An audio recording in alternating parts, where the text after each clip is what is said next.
안녕하십니까, 허경환 목사입니다. 오늘의 말씀의 주제는 인간은 운명적 존재인가 하는 내용으로서 오늘 말씀을 드리도록 하겠습니다. 인간은 신의 그런 예정되어진 운명적 삶을 살아가는 존재인가? 그렇지 않으면 인간의 자유의지에 의해서 모든 어려움을 극복하면서 살아가는 그런 의지적인 존재인가 하는 문제는 고리로부터 우리가 어떤 질문하고 답해했던 하나의 내용들이 아닌가 생각이 되어집니다.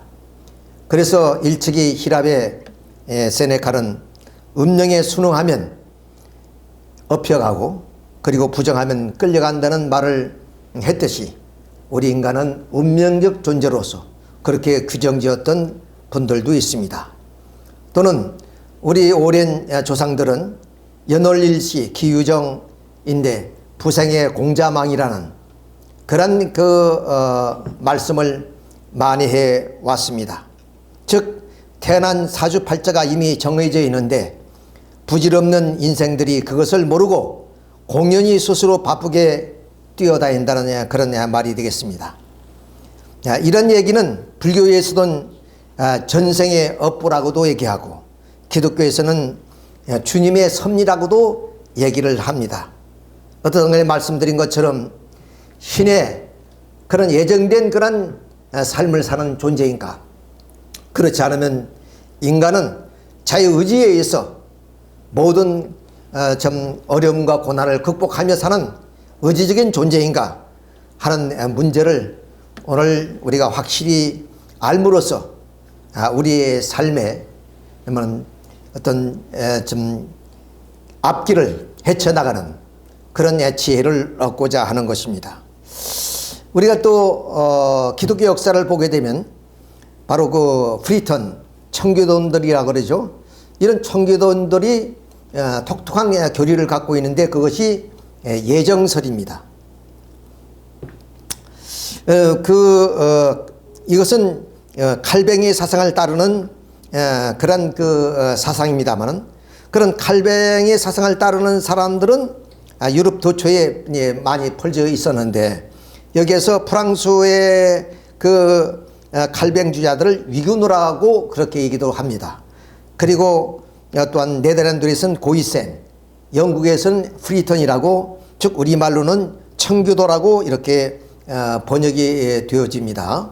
자, 그런데 이 칼뱅의 주인은 바로 우리 인간은 예지된 인간, 예정되어 있는 인간이기 때문에 자신의 생애를 지배하지 못한다고 하는 그런 예정설입니다.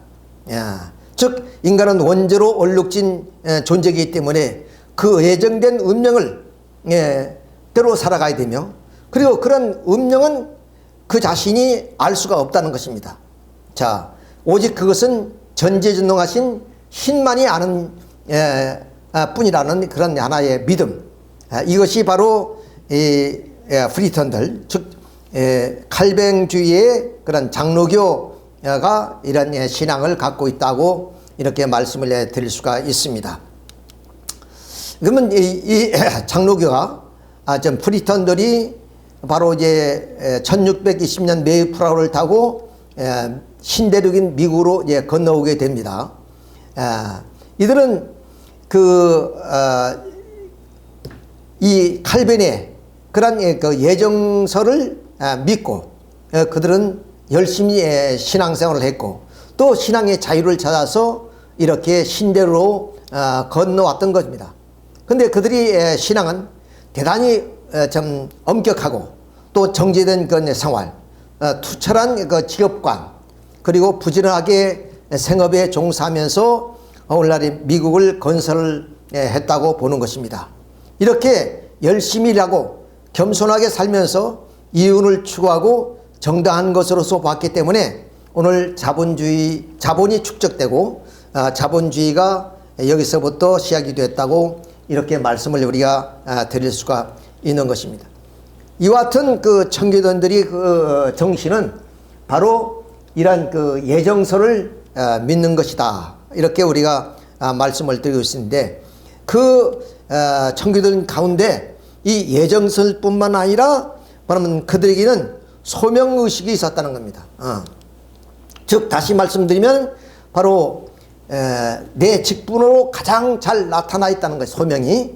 그래서 구원받을 수 있는 가장 확실한 것은 천직으로 여기고 그의 직무를 충실히 수행할 때 바로 나타난다는 거예요. 자, 이러한 그 청교들이 삶을 바라보고 막습해보는 칼뱅 교도들에게 직업의 귀천 사상이 없어졌고 프로테스탄트의 직업 윤리관이 세워졌으므로 비로소 이것이 자본주의를 발달시키는 원동력이 됐다고 합니다. 그러니까 미국에서의 이런 그 자본주의의 그런 그 발달이 된 원인이 뭐냐? 청교도들이 그런 그 좀 청렴한 그런 생활, 그리고 또한 근면한 생활, 그리고 또한 그들의 직업에 대한 소명의식, 이런 것으로 말미암아 자본이 축적이 돼서 그 자본이 결국에 오늘 자본주의를 발달시키는 원동력이 됐다는 그런 얘기가 됐습니다. 자, 그래서 우리는 이 천직이라는 그런 직업을 우리가 한번 의미를 새겨보면은 보케이션이라 그러죠. 이 영어로 보케이션이란 이 직업은 보컬이라는 하나의 좀 신의 목소리, 신의 부르심이라는 이 동사에서 나온 말입니다. 그러니까 내 직업이란 것은 신이 불러서 나에게 소명을 주신 것이다. 그러므로 인해서 나의 직업은 천직이라고 여겼던 것입니다. 이런 직업관이기 때문에 그러면 그 직업에 대한 어떤 귀천을 가리지 않고 또 직업에 대한 윤리를 관을 세워서 그렇게 자기의 소명을 다함으로 말미암아 바로 신이 예정되어진 존재인가? 그렇다면 나의 신이 좀 자유의지에서 살아가야 될 존재인가 하는 것을 알 수 있다는 것입니다. 자, 이렇게 해서 이 자본주의가 이제 발달하게 되는데 자본주의의 그 성격을 보면 이것은 개인의 자유를 보장해 주는 경제 정책입니다. 그러니까 부자가 되고 싶은 사람은 자기의 노력에 의해서 얼마든지 부자가 될 수 있는 것이고 또한 이것은 하나의 경쟁 체제죠. 그러니까 시장 경제 체제가 돼서 시장에서 자기의 그런 상품을 비교하며 좀 그 이윤을 추구해 나갈 수 있는 그런 하나의 주의가 우리가 자본주의라 그러죠. 그러면 이제 프로테스탄티즘은 바로 직업에 어떤 소명의식을 갖는 것이고 또 구원에 대한 예정이 되어 있는 그런 하나의 설이고 또 금력과 또 근면하고 검소하고 절약하는 그런 하나의 그런 사상입니다. 이런 프로테스탄티즘에 의해서 바로 이 청교도인들은 자본이 축적되고 그 자본이 결국에 사람을 일구게 되고 그래서 오늘날 이 자본주의가 생겨나는데 그것이 근면 절약을 통해서 개인의 경제적인 이익을 추구했을 뿐 아니라 그것이 정당화됨으로 인해서 오늘 사회에 자본주의가 태동하게 됐다. 이렇게 우리가 좀 알 수가 있는 것입니다. 이런 내용을 봤을 때 바로 이미 서론에서 말씀드린 것처럼 하나님이 예정에 대해서 그런 살아가는 그런 존재이냐, 그렇지 않으면 오늘 이 자본주의 형성과 그 발달 과정을 통해서 봤을 때 인간의 자유의지에 의해서 그런 환경을 극복하고 자기 운명을 결정하는 존재냐 하는 문제가 여기서 우리가 좀 생각해 볼 수 있는 내용이다. 이렇게 말씀을 드릴 수 있어요. 그래서 오늘날 이 미국은 바로 이 자본주의의 그런 상징이고 또 아메리칸 드림을 가지고 많은 세계 사람들이 미국을 선망하게 되는 이유도 무엇이냐? 이와 같이 청교도인들의 그런 근면성과 검소함 그리고 그 저축성 이것을 통해서 자본주의가 발달하고 시장경제 체제로 인해서 경제가 발달함으로 인해서 부를 축적할 수 있는 하나의 사회가 되었기 때문에 세계의 많은 사람들은 이런 아메리칸 드림을 갖게 되었다 하는 것을 우리가 말씀을 드릴 수 있습니다. 자, 그래서 이제 서론에서 말씀드린 것처럼 하나님이 예지된 그러한 우리의 운명적 삶을 사는 존재이냐, 그렇다면 인간의 자유의지에 의해서 우리의 환경을 극복하며 살아가는 존재냐 하는 그런 문제를 이제 우리는 원리적 관점에서 한번 살펴보고 나면 정확한 우리의 답을 얻고자 하는 것다는 말씀을 드리겠습니다. 자, 그래서 우리 원리 강론의 제6장에 있는 예정론에 대해서 우리가 한번 살펴보도록 하겠습니다. 성서에는 인생의 영고성세, 그리고 행불행, 또 타락한 인간의 구원, 또 국가의 흥망성쇠가 바로 이렇게 좀 하나님의 예정에 의해서 이루어진다고 믿고 있는 성서의 구절들이 많이 있습니다. 자, 그러므로 인해서 칼빈 같은 그러한 예정서를 주장하는 학자들이 나오게 되었다 하는 말씀을 드릴 수 있고, 반면에 이런 긍정적 그런 측면만 있는 것이 아니라 예정서를 부정하는 그런 내용도 있다는 사실을 우리가 알아야 됩니다. 다시 말씀드려서 성서는 이런 양면성을 띠고 있다는 거예요. 그런데 그 양면성을 띠고 있음에도 불구하고 어느 한쪽만 생각한다면 바로 이런 좀 운명적인 존재로 우리가 여길 수도 있고, 또 어떤 데는 부정적인 그 예정서를 부정하는 입장에 보면은 인간의 의지를 우리가 또 여기서 좀 앞세울 수가 있는 것입니다.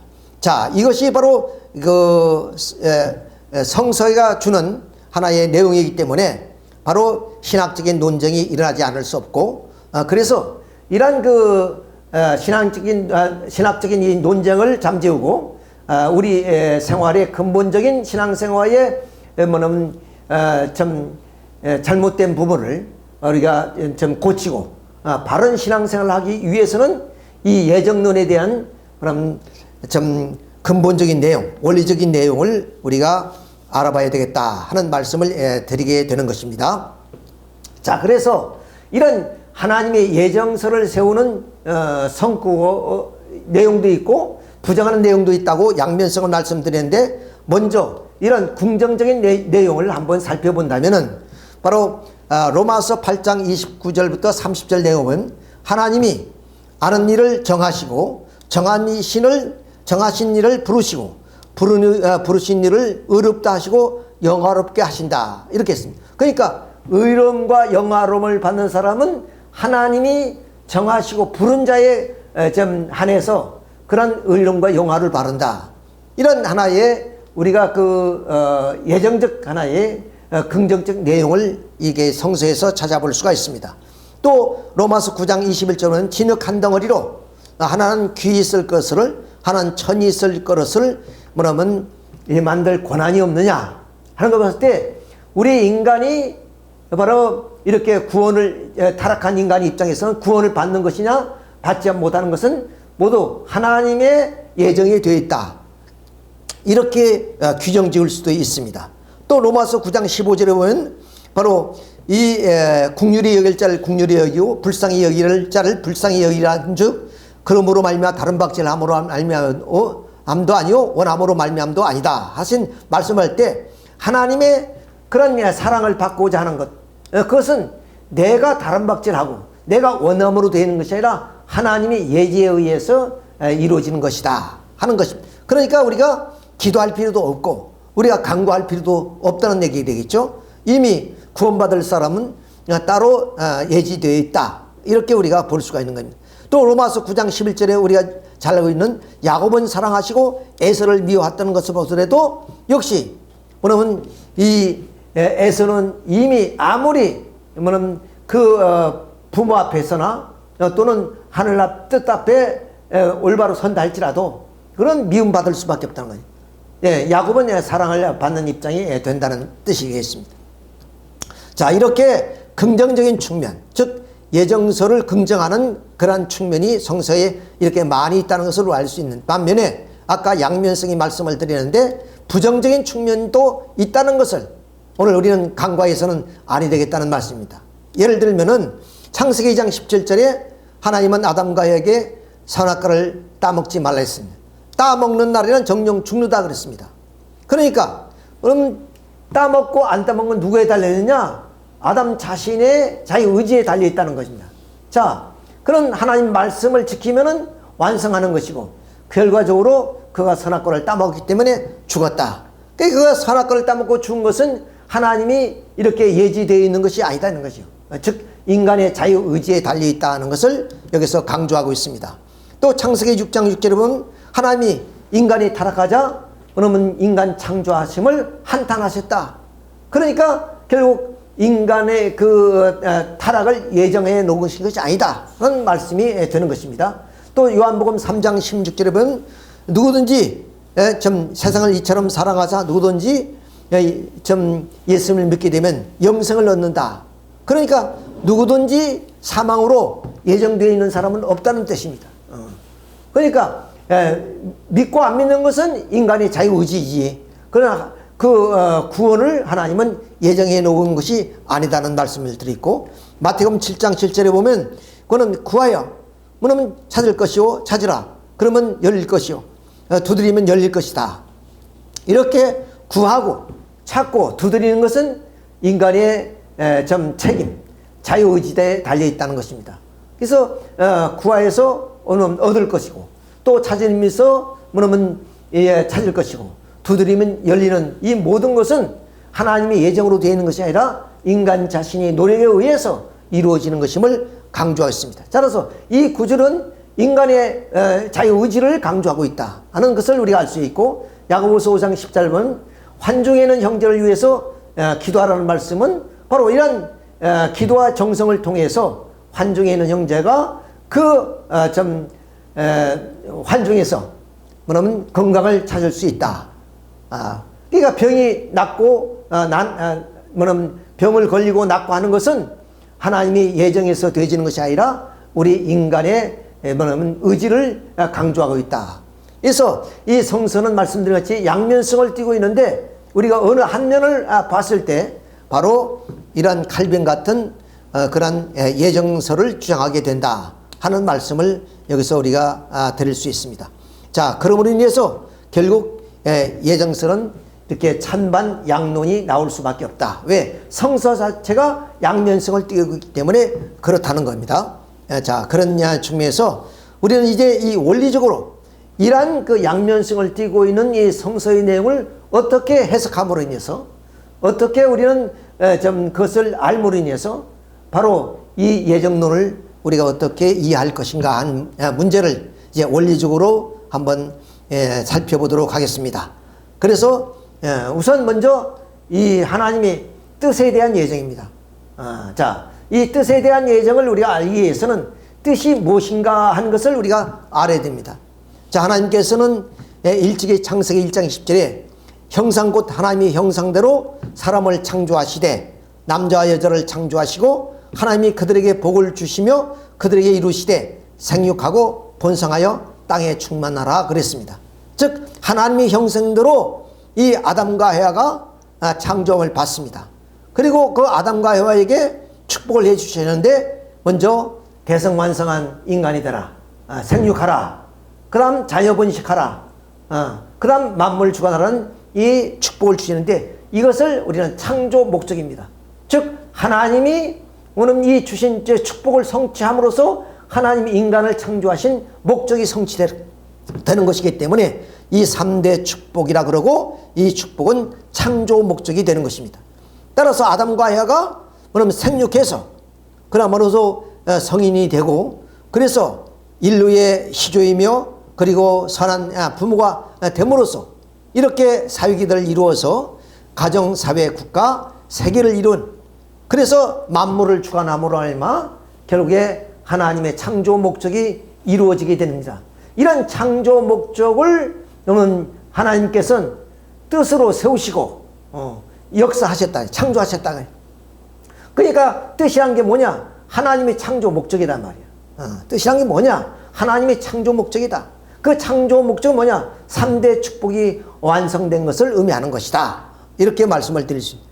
그런데 아담과 헤아가 하나님의 계명을 어기고 선악과를 따먹음으로 인해서 결국에 하나님의 창조 목적이 이루어진 것이 아니라 사탄을 중심으로 하는 그런 사탄 마귀의 자식이 되고 뱀의 자식이 되어버렸다 그래.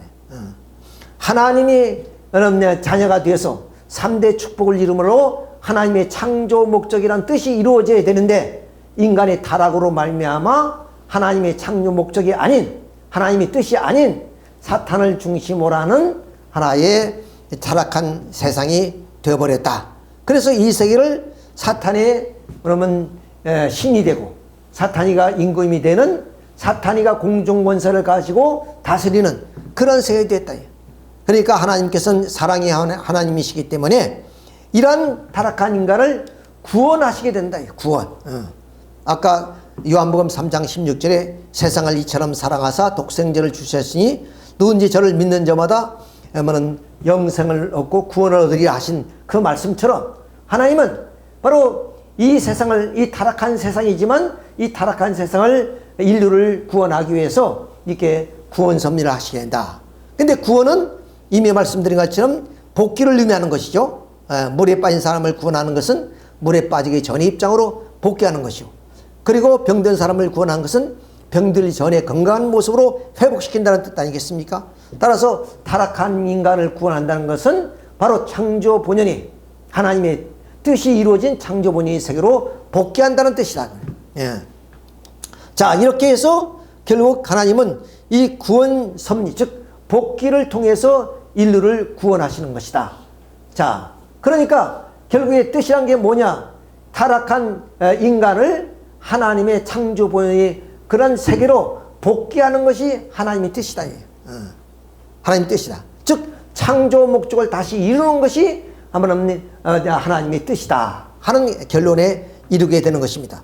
자, 그래서 이렇게 하나님의 뜻이 복귀가 이루어지면 하나님의 뜻이 창조 목적이 다시 이루어진 하나의 세계, 지상 천국이 이루어지게 되는 것이다. 그런 뜻이죠. 자, 그래서 이런 뜻을 어느 정도로 예정하시냐? 즉 하나님이 이 창조 목적을 복귀하기 위한 그 뜻이 어느 정도 하나님은 예정하시고 이 뜻을 이루어 나오시는가 하는 것을 우리가 알아야 되겠습니다. 그 첫째로서 뭐냐면 절대적으로 예정하신다. 선으로 예정하신다. 첫째는 선으로 예정하신다. 왜? 하나님은 선한 분이시고 그리고 그 선의 창조 목적을 좀 이루고자 했던 것인데 타락으로 악을 중심으로 사탄을 중심한 악주권의 세계가 이루어졌기 때문에 그 악주권 세계는 하나님의 뜻이 아니다. 그러니까 하나님의 뜻인 선주권의 세계를 이루려 하기 때문에 바로 이 뜻을 이루는 데는 선으로 예정하실 수밖에 없다. 그래서 요한복음 3장 10절에 세상을 이처럼 사랑하사 독생자를 주셨으니 누군지 구원을 얻을 것이다. 그 구원이 어떤 게 하나님의 사랑의 구원을 의미하는 것입니다. 그래서 우리 인간은 심판이라든가 멸망이라든가 이것은 예정하지 않는다. 왜? 하나님은 모두를 다 구원하신다고 한다. 그러니까 이 심판이라든가 멸망이라는 것은 악 때문에 그런데 결코 그런 분이 아니다 하는 것을 말씀드릴 수 있습니다. 또 창세기 6장 6절에 보면 인간 타락을 한탄하셨다. 그걸 봤을 때 타락을 하나님은 예정하지 않았다. 즉 악을 좀 예정하지 않았다. 악으로 하나님의 뜻을 이루고자 하지 않았다. 그럼 또 사무엘상 15장의 11절에 보면 사울 왕을 세우심을 후회하셨다. 즉 사울이 불신함으로 인해서 하나님의 뜻을 거역하게 되는데 그런 이 뜻을 거역하는 그런 것을 하나님은 예정하지 않으셨다. 또 에스겔 33장 11절이죠. 11절에 보면 여호와의 말씀이니라 나의 삶을 두고 맹세한다 그랬습니다. 악인이 죽는 것을 기뻐하지 않고 그 악인들이 그 길을 돌이켜서 사는 것을 기뻐하신다 그랬습니다. 이렇게 악인까지도 하나님은 심판받는 것을 멸망하는 것을 원치 않고 계시다. 따라서 사랑이 하나님이시기 때문에 하나님이 뜻을 이루는데도 선으로 예정하시지 악으로 예정하지 않는다. 그러면 그 뜻을 어느 정도로 예정하시냐? 절대적으로 예정하신다. 왜? 하나님은 영원불변 절대자이시기 때문에 하나님이 세운 뜻도 영원하고 절대적이지 않으면 안 된다. 하나님이 영원하신 분인데 그것이 상대적으로 한다든가 또는 임시방편으로 한다든가 또는 일시적으로 한다든가 그럴 수 없다는 것이 영원하게 절대적으로 예정하셔서 그 뜻을 반드시 이루신다 이에요. 그렇기 때문에 이사야 46, 11절에 내가 말했으니 정령 이룰 것이요 경영했으니 정령 행하리라 하신 말씀도 이런 의미에서 말씀하신 것이다 알 수 있습니다. 따라서 역사적으로 예를 들면 아담이 타락함으로 인해서 하나님의 뜻이 이루어질 수 없기 때문에 대신 후에 아담으로 예수를 세웠고 예수님이 십자가에 돌아가심으로 그 뜻을 이루지 못했기 때문에 다시 재림주님을 통해서 그 뜻을 기필고 이루시게 되는 것이다 하는 것을, 또 아담이 타락함으로 인하여 하나님은 노아 가정을 세웠고 노아 가정이 결국에 함이 실수로 말미암아 타락했기 때문에 대신 아브라함 가정을 세우셔서 구원 섭리를 이루어 나오셨던 것을 보더라도 우리가 알 수 있습니다. 또한 아벨이 결국에 좀 가인 앞에 좀 살해담으로 인해서 그 대신 셋을 세우셨고, 또 모세를 세워서 이스라엘 민족을 가나안 땅으로 복귀하는 과정 속에 모세가 결국에 믿음을 세우지 못하기 때문에 대신자 여호수아를 세워서 가나안 복귀를 이루게 되는 모든 내용을 보더라도, 또 하나님의 6천년 복귀 섭리의 역사를 보더라도 결국 인간이 잘못하더라도 하나님은 그 세우신 뜻은 절대적으로 예정하셔서 이루어 나오신다 하는 것을 우리가 여기서 알 수 있는 대목입니다. 자, 그러면 이런 뜻을 어떻게 이루어 나가시느냐, 즉 뜻성사에 대한 예정이 어느 정도로 하실 것이냐 하는 것을 우리가 살펴보도록 하겠습니다. 자, 하나님의 뜻성사에 대한 예정입니다. 즉 인간이 이렇게 타락함으로 인해서 결국에 하나님은 이 복귀 섭리의 뜻을 이룩하기 위해서 바로 이렇게 예정하시고 뜻을 예정하시고 그 뜻을 이루어 나오시는 겁니다. 그런데 이 뜻을 예정하는 데 있어서의 뭐냐면 어떻게 예정하시느냐 그 뜻입니다. 즉 뜻의 그 성사, 이 뜻을 예정하는데 어떻게 예정하시냐, 즉 하나님은 하나님의 섭리로만이 이 뜻을 이루는 것이 아니라 반드시 중심 인물을 세우셔서 그 뜻을 이루어 나가신다는 거예요. 이럴 때 바로 하나님의 95%의 책임 부담과 인간의 5%의 책임 부담을 통해서 100%의 뜻을 성사시킴으로 인해서 그 뜻이 이루어지게 됐다. 복귀 섭리의 뜻이 이루어지게 됐다. 즉 하나님은 이 복귀 섭리의 뜻을 절대적으로 세우지만은 그 뜻을 이루는 과정은 어떻게 되냐, 그것은 인간을 중심 세우고 뜻을 이루어 나오기 때문에 하나님의 책임은 다하지만은 인간 책임 여하에 따라서 그 뜻이 이루어질 수도 있고 그리고 실패할 수도 있다 그 말이에요. 그러니까 뜻 이루는 것은 상대적이다.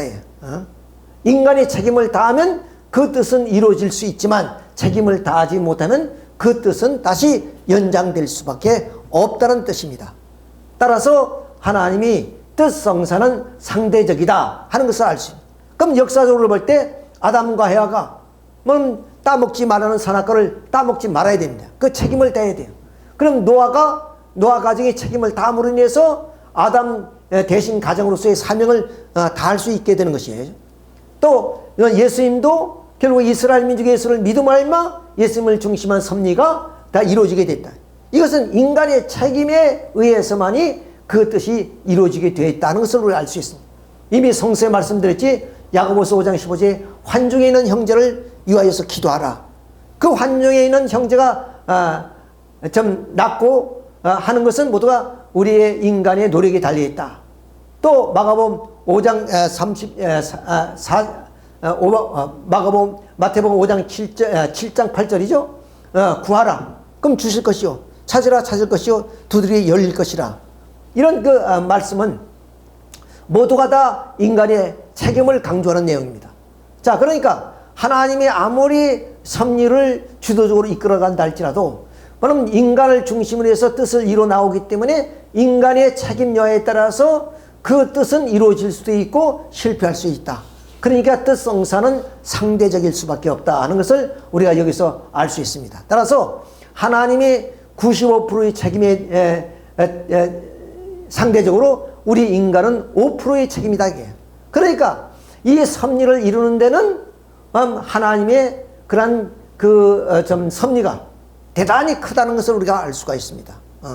예를 들어서 자연의 섭리를 보더라도 예를 들어서 씨앗을 우리가 뿌리고 그 씨앗이 싹이 트가지고 꽃을 피우고 열매를 맺는 과정은 우리 인간의 노력보다는 이 자연의 섭리, 이 섭리가 크다는 것을 알 수 있어요. 만약에 흙이라든가 씨앗이라든가 또한 그러면 그 좀 담비라든가 햇빛이라든가 이런 것이 없으면 아무리 인간이 노력하더라도 그 열매를 딸 수가 없습니다. 자, 인간의 노력에 비했을 때 그런 자연의 섭리가 크다는 것을 의미하는 것이지만 하나님의 복귀 섭리도 역시 마찬가지다. 하나님의 그 복귀 섭리의 뜻을 이룩하는 데는 이렇게 하나님의 95%는 그런 하나의 섭적 내용이 있다고 하지만은 그러나 아무리 작더라도 인간의 5%의 책임이 되어야만이 그 뜻이 이루어질 수 있다는 것이에요. 자, 그래서 여기에 인간이 5%라는 것은 꼭 수리적으로 5%라는 뜻이 아니라 하나님의 좀 책임에 대해서 작다는 것을 의미하는 거예요. 지극히 작은 것, 그것을 함으로 인해서 하나님의 뜻이 이루어진다는 거예요. 그러나 그것이 인간의 자신에게 뭐냐면 부여된 그 책임은 인간 자신이 힘이 겨울 정도로 무거운 것이다. 하나님의 책임에 비유했을 땐 지극히 작은 것이지만은 인간 한 자신에 해당된 그 책임 분담은 대단히 힘겨운 하나의 내용이다. 그렇기 때문에 뭐냐면 6천년 섭리 속에서 많은 선지자들이 바로 그 책임을 다하지 못해서 섭리가 연장된 것을 보더라도 이렇게 인간에 주어진 5%의 책임은 인간 자신이 된 대단히 힘겨운 것이다 하는 것을 우리가 여기서 알 수 있습니다. 자, 그래서 우리는 여기서 이 예정설에 대한 그런 내용을 이해할 수 있습니다. 즉 예정설은 모든 것이 신이 예정에 의해서 우리 인간이 운명적 존재이냐 아니냐 하는 것이 결정되어진다고 얘기했었는데 여기서 볼 때는 신의 그런 예정에서만 되어지는 것이 아니라 인간의 5%의 책임을 통해서 하나님의 뜻이 이루어진다는 것을 봤을 때 우리는 전체적인 하나의 뭐냐면 하나님의 예정을 우리가 100% 믿을 수는 없는 것이다 하는 것을 여기서 우리가 알 수 있습니다. 자, 그러면 하나님은 반드시 중심 인물을 세우셔서 즉 인간을 세우셔서 하나님이 이 예정의 뭐냐면 그 뜻을 세워 나가는데 그러면 인간을 세울 때 어느 정도로 예정하시느냐 하는 것을 또한 우리가 살펴봐야만 됩니다. 즉 우리 인간은 뭐냐면 소생장성 완성이라는 이 3단계 성장 기간을 어떻게 인간의 자신의 책임 분담을 통해서 완성해야만이 인간이 선한 조상이 될 수 있습니다. 아담도. 그런데 아담이 그 책임을 다하지 못하여 타락했기 때문에 그 아담의 후예인 타락한 인간들은 어떤 인물이 되느냐, 어떤 중심적 존재가 되느냐 하는 것은 인간 자신이 책임담을 통해서 완성될 때 하나님이 예정한 인물이 될 수 있다는 말입니다. 자, 예를 들어서 하나님이 우리 인간을 부르셨습니다. 그렇죠? 그래서 하나님의 책임이라고 한다면 우리 부름을 받은 우리 인간 자신이 5%의 책임을 다함으로 인해서 하나님이 우리에게 준 그 사명 100%의 사명을 완수했을 때, 즉 내 뜻을 이루었을 때 하나님이 예정된 인물이 될 수 있다 그 말입니다.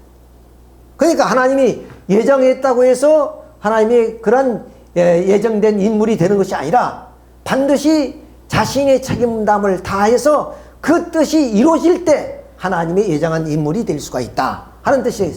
자, 그래서 우리가 모세를 봐도 모세가 민족적 지도자로서 이스라엘 민족을 이끌고 가나안 땅에 들어와야 되잖아요. 그런 그와 같죠. 또 이스라엘 민족이 오신 예수님을 믿고 따라야만 되는 거예요. 또 다른 유다가 어떤 입장이 있더라도 예수님을 믿고 따라야 되는 거예요. 그렇지. 그 자신이 책임담을 다할 때만이 예정된 인물이 될 수 있다. 모세가 그럼 민족적인 지도로서의 가나안 땅에 좀 인도자로 들어올 수 있었던 거예요. 그러나 그가 책임을 다하지 못해서 뭐냐면 여호수아 갈렙이 대신했죠. 이스라엘 민족이 예수님을 끝까지 믿고 따라야 되는데 불신함으로 말미암아 선민권을 상실했죠. 또 다른 유다가 책임을 다하지 못함으로 말미암아 예수님을 십자가에 팔아버렸죠. 그래서 책임을 못함으로 예정된 인물이 되지 못했단 말이에요. 그러니까 예정된 인물이 예정된 것으로서 되어지는 것이 아니라 바로 그 주어진 자신의 책임감을 다함으로 인해서 그 뜻이 100% 성사될 때 하나님이 예정된 인물이 될 수 있다 하는 내용이 되겠습니다. 그래서 하나님이 그 인물을 예정하시면 상대적으로 예정한다. 그 자신이 책임여에 따라서 인물이 될 수도 있고 또한 실패할 수도 있다 하는 것을 우리가 알 수 있습니다. 자, 그러면 어떤 인물을 어떤 사명제로 예정함이 있어서, 즉 하나님이 어떤 인물을 예정하는데 뭐 아무런 원칙도 없고 그런 입장에서 예정되어지는 것이 아니라 반드시 어떤 인물을 예정하면은 어떤 원칙이 있을 것이다. 그래서 하나님은 그 중심 인물이 세우는 하나의 조건이 있습니다. 그 첫째는 하나님의 구원 섭리는 하나에서부터 출발되시오. 작은 것부터 큰 것으로 확대시켜 나갑니다. 자, 그러니까 그 예정된 인물을 세우셔서 하나님은 전체의 섭리를 펼쳐나가기 때문에 하나님이 먼저 그 중심 인물이 될 수 있는 인물을 어떻게 세우시느냐. 그것은 첫째로서는 하나님이 선택된 선민으로서 선택되지 않는다. 하나님이 어떤 중심 인물을 세우는데 그 인물을 선택하는 조건이 첫째 뭐냐? 하나님이 택하신 선민 가운데 있어야 된다는 거예요. 선민 가운데. 그리고 두 번째는 뭐냐? 그 선민 가운데 선의 공적을 많이 가진 후손이어야 한다. 반드시 이렇게 원칙이 있는 것. 세 번째로서는 그 선택된 인물은 선천적으로 천품을 타고나야 한다. 즉 이렇게 하늘에 맡길 수 있는 사명을 완수할 수 있는 어떤 천품을 타고나야 한다. 그런 마음이 없이는 안 된다. 예를 들어서 노아 같은 사람이 120년 동안 방주를 지었다 그러잖아요. 그런 그 어떤 인내와 그리고 노아 당시에 폐역해서 사람들이 음란에 빠지고 그런 가운데서도 결국에 이 노아는 의인 가운데 의인이었다 이런 말씀 하잖아요. 자, 그런 어떤 선천적인 천품이 있어야 돼. 그래야 하나님이 부른다 이게요. 그 다음 그런 인물 가운데 후손 가운데 후천적인 조건을 갖춘 사람이란. 그것은 뭐냐면 예를 들어서 어떤 환경을 극복할 수 있는 어떤 인내심이라든가 또는 이렇게 리더십이라든가 그 외에 뭐 많은 조건들이 있겠죠. 이런 후천적인 조건, 이런 조건들을 갖춘 사람을 하늘이 선택한다. 그 다음 아무리 이런 조건을 다 갖췄다 할지라도 그럼 그 하늘에 필요한 때와 장소에 있지 않으면 안 된다 이게요. 예를 들어서 오늘의 그런 인물이 필요한데 예를 들어서 전에 태어났다든가 또는 이후에 태어난다든가 그러면 선택될 수 없다는 거예요. 자, 그래서 하늘은 이런 중심 인물을 세우는데 어디냐? 먼저 선민 가운데 선택한다. 그리고 그 같은 선민 가운데도 조상들의 공적이 많은 후손을 택한다. 그리고 그 같은 후손 가운데서 선천적인 전품을 타고 나야 되며 그리고 같은 그런 후손이라도 후천적인 조건을 갖춘 사람이란. 예를 들어서 뭐 건강 상태라든가 이런 또 예를 들어서 리더십을 갖기 위해서는 어떤 용기라든가 또는 언변술이라든가 이런 것들을 갖춘 그런 조건을 갖춰야 된다. 그 아무리 이런 모든 조건을 갖췄다 할지라도 때와 장소에 맞는 그런 식의 인물이어야 한다. 이런 조건 하에서 하늘은 중심 인물을 세우시고 그 중심 인물에게 5%의 책임을 하게 함으로 인하여 그 중심 인물을 세워서 이루고자 하는 뜻이 성사되었을 때 하늘은 이러한 인물이 될 수 있고 이런 인물을 중심으로 해서 하나님이 전체적인 복귀 섭리를 완성해 나가게 되는 것이다 하는 하나의 말씀을 우리가 여기서 드릴 수가 있는 겁니다. 자, 그런데 이 선천적인 선품까지 이렇게 세 가지 조건은 뭐냐면 우리가 아까 말씀드렸죠. 로마서의 말씀은 내가 원함으로 말미암도 아니고 다른 박질함으로도 아니라 오직 하나님의 그런 은총에 의해서 이렇게 선택되어진 겁니다. 그 다음 이제 이 두 가지는 인간의 책임 분담이야. 이런 책임 분담을 통해서 이러한 하나의 사명을 완수해 나가게 되는 것이다 하는 말씀을 드립니다. 자, 그러면 앞서 예정서를 긍정적으로 표현했던 성서 구절들이 있습니다. 즉 지금까지 내용을 보게 되면 결국 이 모든 우리의 인생의 행불행, 영구성쇠, 그리고 국가의 흥망성쇠가 하나님이 예지와 예정으로 되어지는 것이 아니다는 거죠. 즉 그 중심 인물을 중심으로 하는 그러한 인간들의 책임, 또 어떤 그 국가의 흥망성쇠라면 어떤 민족의 어떤 책임, 이런 것을 강조하고 있다는 것입니다. 그러니까 완전한 예지도 아니고 그렇다고 해서 인간의 자유의지로만이 이루어지는 것도 아니다는 거죠.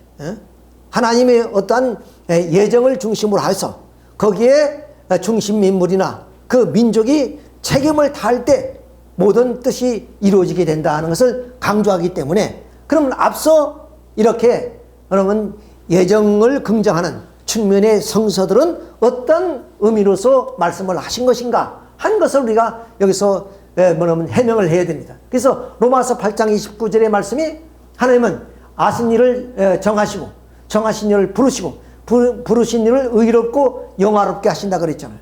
자, 그러면 하나님께 아시고 정하고 부르실 때까지 그 책임은 뭐였어? 하나님은 95%의 책임이라 했습니다. 즉 어떤 중심 인물을 부르시는데 하나님은 그 인물이 됨됨을 아시고, 그럼 부르실 때까지 하나님이 95%의 하나님 모시고, 그 다음 의롭고 영화로움을 받기 위해서는 인간의 5%의 몫을 다해야 된다. 즉 그것을 우리는 인간 책임 분담이라고 합니다. 그러니까 하나님의 95%의 책임 분담과 인간 책임 분담을 합함으로 인해서 비로소 그것이 의롭고 영화로움을 받게 되는 것이, 인간 책임 부담 없이 하나님의 예지와 예정에 의해서 의롭고 영화로움을 받을 수는 없다는 거예요. 이것이 원리가 가르쳐주는 바로 이 예정설에 대한 이야기입니다. 그러니까 다시 말씀드리면 하나님의 그 예정설이란 것은 바로 책임을 다할 때 그 예정된 것이 이루어진다는 것이죠. 그러나 그 책임을 다하지 못하면은 아무리 훌륭한 인물이라 할지라도 그 하나님이 예정된 인물이 될 수 없고, 그러므로 인해서 의롭고 영화로움을 누릴 수가 없다는 그런 얘기가 되겠습니다. 또 로마서 9장 21절에 진흙 한 덩이로 토기장이가 하나는 귀하게 쓸 그릇을, 하나는 천하게 쓸 그릇을 만들 권한이 없느냐는 말씀은 뭐냐? 이것은 하나님의 그 특권을 의미하는 거예요. 왜냐하면 이 타락한 인간을 하나님은 어떻게 돼도 그건 하나님의 그런 능력에 해당되는 것이고 하나님의 그런 그 권한에 해당된 것이다 이게. 인간이 하나님께 우리 타락한 인간으로서 인간의 어떤 요구에 의해서 되어지는 것이 아니다. 예를 들면 이런 중심 인물이 될 수 있는 그런 존재가 있다면 그를 귀하게 생각해서 정하시고 부르시겠죠. 그렇잖아요. 그러니까 귀하게 생각하는 것이나 천하게 생각하는 것은 하나님의 권한에 해당된 얘기다. 그런 뜻에서 이 말씀을 한 것이 예지와 예정에 대해서 하신 말씀이 아니다. 하나님의 어떤 권한을 강조하는 얘기가 되는 것이다. 로마서 9장 15절에 이번에는 긍휼히 여길 자를 긍휼히 여기고 불쌍히 여길 자를 불쌍히 여기라 한즉, 그러니까 다른 박질함으로 마음도 아니요 원함으로 마음도 아니다. 이것도 역시 하나님의 권한에 해당되는 얘기다. 그러니까 하나님이 뭐냐면 귀하게 쓰시기 위해서 중심 인물을 불러서 그를 긍휼히 생각하고 그를 뭐냐면 좀 귀하게 생각하고, 이 모든 것은 하나님의 권한에 해당되는 그런 얘기다 한 말씀이에요. 그러니까 이것을 우리가 인간 책임 분담이라는 것을 우리가 모를 때 이걸 봤는다면 이것은 예지와 예정으로 되어 있지만 그렇지 않다는 것을 우리가 알 수 있고, 로마서 9장 11절에 그런 야곱은 사랑하시고 에서는 미워하셨다는 것은 하나님의 복귀 섭리의 프로그램이다.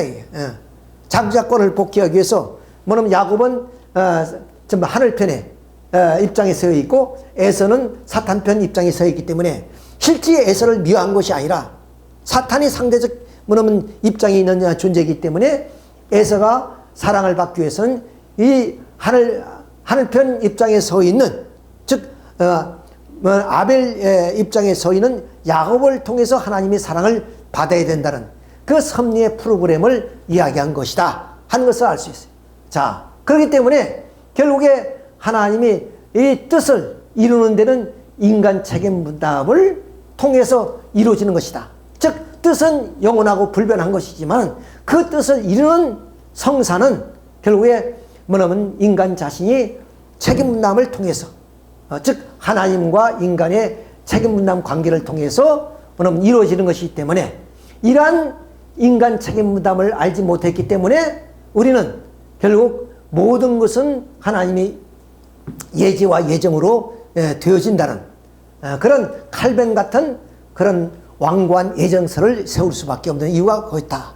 따라서 이 원리는 이렇게 성서의 양면성을 인간 책임 부담이라는 하나의 내용을 통해서 이렇게 설명하고 있기 때문에 결국 우리 인간은 어떤 운명적 존재도 아니고 또한 그 인간의 자유의지로만 사는 존재도 아니다 이거예요. 오늘의 이제 우리가 이 세상에 살고 있는 우리 인간들은 이 자연 환경, 그리고 우리가 숨쉬는 이 공기, 이 어느 하나가 또 하나님의 그런 은총과 하나님의 섭리를 떠나서는 어떠한 생명체도 존재할 수 없다는 거 봤을 때 하나님의